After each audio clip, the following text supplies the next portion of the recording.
What is up, everybody? Hope you're doing all right this afternoon.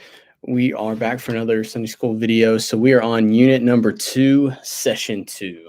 Unit 2, session 2. We are we're in the book of Genesis still. We're in chapter 4. And so last week we covered sin and how it entered into the world and it caused a whole bunch of problems. And we are going to immediately look at a story that takes place as the result of sin entering the world. So curriculum's pretty good this week as far as the points go and everything. I think a great way to start this lesson as we're talking about the story of Cain and Abel, and it mentions it in your curriculum, but think about like a sibling rivalry. Maybe it's one that you had with your siblings growing up or something that you see your kids go through. There's always this desire to outdo the other. And that's very common and it's quite natural for us to have that kind of desire within us. And so that was the same with Cain and Abel. You know, when Adam and Eve move outside of the garden, they have two children right off the bat. They have Cain and then they have Abel. Abel grew up to be a shepherd and Cain took care of the crops. And so they bring an offering to the Lord. Cain brings forward fruit and Abel brings forward some of the livestock and some of the animals. And we know, because we know the end of the story, we know we've read the book of Exodus and everything. God requires this live sacrifices. That's what pleases him. And so the fruit really didn't do anything. And so you see Cain get very upset and angry, and that's what leads to his demise. So as we get into it, just a couple of things to point out. And this is straight from your curriculum, talking about how sin spreads. And so number one, it spreads through anger. It spreads through anger. You could see that Cain was frustrated and angry and furious. Scripture says that God did not like his sacrifice, so much so that he said, you know what, I'm just going to go out and I'm going to kill my brother. And so we had the first murder take place in Genesis chapter 4. If you ask me, it's a bit of an overreaction, but that's how the story goes. And then we also see that sin spreads through comparison. And so this murder of Abel, I think really takes place out of anger and comparison, right? He's angry, but he's angry at his brother because he feels like his brother's better.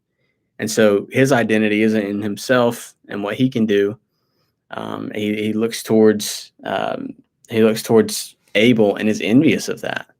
And we see everything go wrong there. But I think one of the deeper parts of the story, and a part that we don't often realize, is that the story actually continues talking about what happens to Cain after he's excommunicated, if you will, from the garden. And he basically has all these sons and daughters and everything, and that whole line of descendants becomes evil and unrighteous.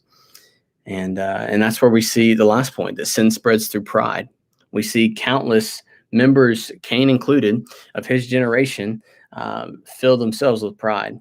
We get to the story of Lamech, and it says, they said to his wives, so that's the first recorded polygamist that we have in Scripture.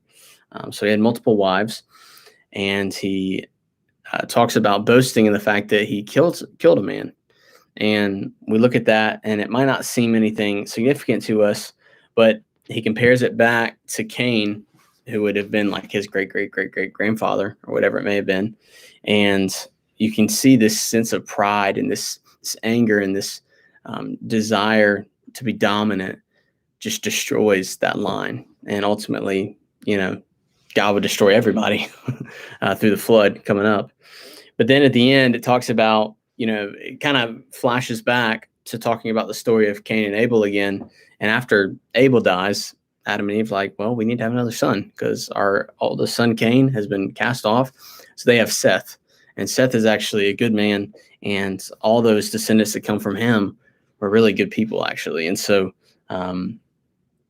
so we just see just an interesting thing take place here as we look at this story.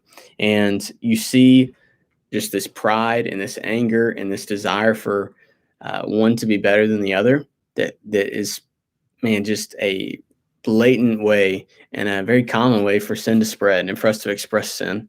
And so your curriculum has some really good questions this week, and I encourage you to really lean on those. because it can help this story go from, okay, yeah, there was a murder, he was jealous and he was angry, he overreacted. It goes from that to digging deeper, to talking about like what we see about sin and what we see about human nature in this passage. So I hope that helps you guys out this week. And like I said, as always, if you need anything, just let me know.